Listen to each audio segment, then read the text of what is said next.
বিচার অধারা, অভয়া মৃত্যুর 1 মাস, কর্মবিরতি সমর্থন করে এবারে বিপাকে বিজেপি। 1 মাস অতিক্রান্ত, প্রথমে কলকাতা পুলিশ, তারপর সিবিআই। প্রতিদিন তদন্তের গতি আরও শ্লথ হয়েছে। নারী সুরক্ষার দাবিতে শুরু হওয়া প্রতিবাদের মঞ্চে এখন রাজনীতির আনাগোনা। আরজি করে নির্যাতিতার জন্য ন্যায় বিচারের স্লোগান এখন পিছনের সারিতে। আন্দোলনের সৎ অভিমুখে থাবা বসিয়েছে রাজনৈতিক স্বার্থ, ক্ষমতার লোভ। তার মাসুল কাকে গুনতে হচ্ছে? সত্যিকারের বিচার প্রার্থী এবং সাধারণ মানুষকে। প্রথম পক্ষ বিচার চেয়ে এবং বিচারের অপেক্ষায় অহিংসু হয়ে উঠেছে, আর দ্বিতীয় পক্ষ অর্থাৎ গরিব মানুষ ভোগ করছে বিনা চিকিৎসায় যন্ত্রণা। জাস্টিসের লক্ষ্য। কর্মবিরতিতে এখনও অনড় জুনিয়র ডাক্তাররা, আর সেই সঙ্গে বাড়ছে অসহায়ের কান্না। সরকারি হিসেব বলছে এই 1 মাসে রাজ্যের সরকারি হাসপাতাল ও মেডিকেল কলেজগুলিতে লক্ষ লক্ষ গরিব মানুষ চিকিৎসা থেকে বঞ্চিত হয়েছেন। 6,500-এরও বেশি অস্ত্রোপচার বাতিল হয়েছে এবং মেডিকেল কলেজগুলিতে পৌঁছানোর পরও বিনা চিকিৎসায় অত্যন্ত 20 জনের এই 1 মাসে মৃত্যু হয়েছে। মুর্শিদাবাদের পিয়ারুল শেখ, মালদাহের সদ্যজাত কন্যা দেগঙ্গায় সঙ্গীতা আচার্য, কলকাতায় সন্ধ্যা দেবী কিংবা মিনতি বিশ্বাসের বাড়ির লোকের চোখের জল এখনও শুকায়নি। অথচ তালিকা বাড়ছে রোজ।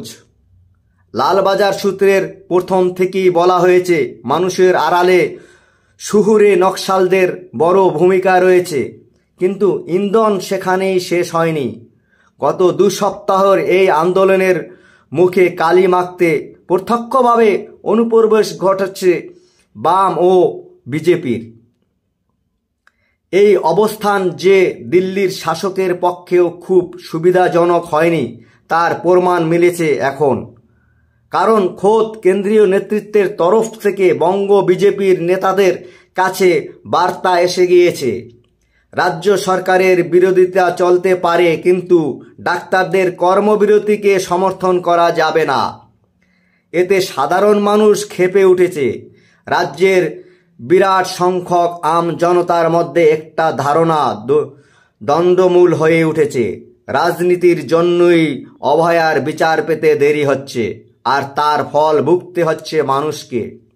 পরিস্থিতি পর্যালোচনা করে বিজেপির কেন্দ্রীয় নেতৃত্বের মনে হয়েছে, দুর্নীতি অনিয়ম নিয়ে আন্দোলন চালিয়ে গেলেও ডাক্তারদের কর্মবিরতি ও চিকিৎসা বন্ধ রাখার সিদ্ধান্তকে সমর্থন যোগানো যাবে না।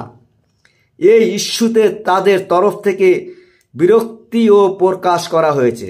বঙ্গে বিজেপির কাছে স্পষ্ট বার্তা এসেছে, রাজনৈতিকভাবে তৃণমূলকে কোণঠাসা করতে হবে, কিন্তু তার জন্য কোনোভাবেই দলের গায়ে যেন গরিব বিরোধী স্ট্যাম্প না পড়ে যায়। সরকারি কোনো নেতা নেত্রীর চিকিৎসা ধর্মঘটকে সমর্থন করলে তার বিরুদ্ধে অভ্যন্তরীণ ব্যবস্থা নেওয়ার বার্তাও দেওয়া হয়েছে। স্বাস্থ্য ভবন সূত্রে জানা যাচ্ছে, শুধু আরজি করে 1 জুলাই থেকে 31 জুলাই পর্যন্ত সিটি স্ক্যান হয়েছিল 3,700টি, ডিজিটাল এক্স-রে 8,400 এবং এমআরআই 1,674টি। সেখানে 9 আগস্ট থেকে 7ই জুলাই পর্যন্ত ওই 3টি পরীক্ষায় আরজি করে হয়েছে যথাক্রমে 1,357, 2,866 এবং 596টি। পরিসংখ্যানই বলে দিচ্ছে, মাসের পর মাস এমআরআই বা এক্স-রের জন্য হত্য দিয়ে থাকা মানুষ বঞ্চিত হচ্ছে পরিষেবায়। সিনিয়র ডাক্তাররা সামাল দেওয়ার চেষ্টা করছেন ঠিকই, কিন্তু গোটা রাজ্য থেকে আরজি কর সহ প্রধান 5টি মেডিকেল কলেজে এসে ভিড় করা বিপুল সংখ্যক মানুষের জন্য তা যথেষ্ট নয়। এই অবস্থায় গরিব প্রান্তিক মানুষ এক বুক আশা নিয়ে তাকিয়ে আছে সুপ্রিম কোর্টের দিকে।